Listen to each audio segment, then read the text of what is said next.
त्यानंतर येतं ते पंचम भाव. आता पंचम भावामध्ये जर रवी असेल तर जातकाला काय फळ मिळतं? आता याचा जर विचार केला आपण तर पंचम भावापासून आपण काय बघतो? तर पंचम भावापासून आपण शिक्षण बघतो. यामध्ये शिक्षण, छंद, कला, त्यानंतर बुद्धिमत्ता बघतो आपला. बुद्धिमत्ता. त्यानंतर पंचम भाव हा संततीचा भाव आहे.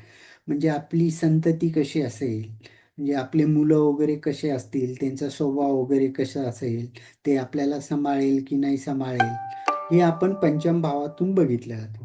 त्यानंतर इथून आपण प्रेम संबंध बघतो, लव बघतो.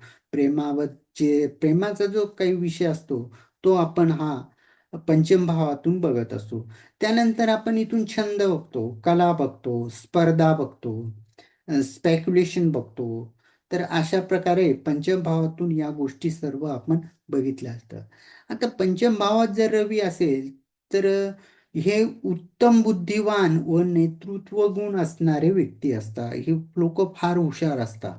ज्यांच्या पंचम भावामध्ये रवी असेल ते बुद्धिमान असतात आणि नेतृत्व गुण असतं त्यांच्यात. नेतृत्व करण्याची कॅपॅसिटी ही त्यांच्यामध्ये आपल्याला बघायला मिळते.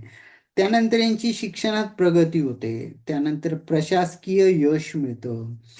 संतती योग शुभ असतो. म्हणजे असे व्यक्ती जे असेल त्यांचं संतती विषयीचे जे काही विषय प्रश्न आहे ते कोणत्याही प्रकारची त्यांना अडचणी येत नाही. संतती योग शुभ असतं. त्यानंतर त्यांची जी संतती असते ती तेजस्वी असते व हुशार मुलं असतात. असे लोक ज्यांच्या पंचमामध्ये रवी असेल त्यांची मुलं जर बघितलं तर ते मुलं पण फार ब्रिलियंट असतात आणि हुशार असतात आणि तेजस्वी असतात. आणि प्रामाणिक प्रेम संबंध निर्माण करणारे लोक पंचमात रवी असताना आपल्याला बघायला मिळते. प्रेम संबंधाचा जर विचार केला तर प्रेम संबंधामध्ये यांचा प्रामाणिकपणा आपल्याला बघायला मिळतो. त्यानंतर कला, अभिनय, स्पर्धा यामध्ये त्यांना यश मिळतं. एखादी कला जर त्यांच्या अंगी असेल तर त्याचा विकास होतो. अभिनय अभिनय क्षेत्रामध्ये जर असेल हे तर असे लोक चांगल्या स्टेजवर जाऊन पोचतात. त्यानंतर कोणत्याही स्पर्धा परीक्षा वगैरे जे असेल त्या स्पर्धा परीक्षेमध्ये यांना यश मिळतं. अ, त्यानंतर यांना प्रतिष्ठा मिळते, मान सन्मान, लोकप्रियता. अशा व्यक्तींना पंचमात ज्यांचा रवी आहे त्यांचे आपल्याला बघायला मिळतं. त्यानंतर शेअर्स स्पेक्युलेशन मध्ये नियंत्रित लाभ होतो.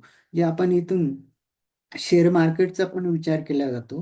पंचमामध्ये जर रवी असेल तर पंचमात जर रवी असेल तर शेअर मार्केटमध्ये यांना बऱ्यापैकी लाभ होताना आपल्याला बघायला मिळतो. आता त्याच उलट जर रवी जर अशुभ असेल, जर रवी जर बिघडला असेल तर मग पुढे आपल्याला काय फळ मिळतं? त्याच याच्याच निगेटिव्ह आपण घेऊ शकतो. प्रेम संबंधामध्ये अहंकार असतो, तणाव असतो, संततीविषयी विलंब होतो, चिंता होती. म्हणजे जर सूर्य जर बिघडला असेल, रवी बिघडला असेल तर संततीविषयी अडचणी येताना अशा व्यक्तींच्या आपल्याला बघायला मिळते. त्यानंतर संततीची चिंता असते, नेहमी आजारी असणं, जास्त राग येतो अशा लोकांना. हुकुमशाही आणि स्वभाव यांचा फार विचित्र होऊन जातो. स्पेक्युलेशनमध्ये नुकसान होतं, शेअर मार्केटमध्ये नुकसान होतो. अशा व्यक्तींनी जर शेअर मार्केटमध्ये गुंतवणूक केली तर त्यांना नुकसान होताना आपल्याला बघायला मिळतं ज्यांच्या पंचमामध्ये रवी आहे त्यांचा. त्यानंतर त्यांना काही पोट, छाती, हृदय यांच्या समस्या निर्माण होतात. मुलांच्या शिक्षणामध्ये अडथळे येतात. त्यांचं जे प्रायमरी एज्युकेशन वगैरे जे असतात तर त्यामध्ये अडथळा येताना आपल्याला बघायला मिळतं.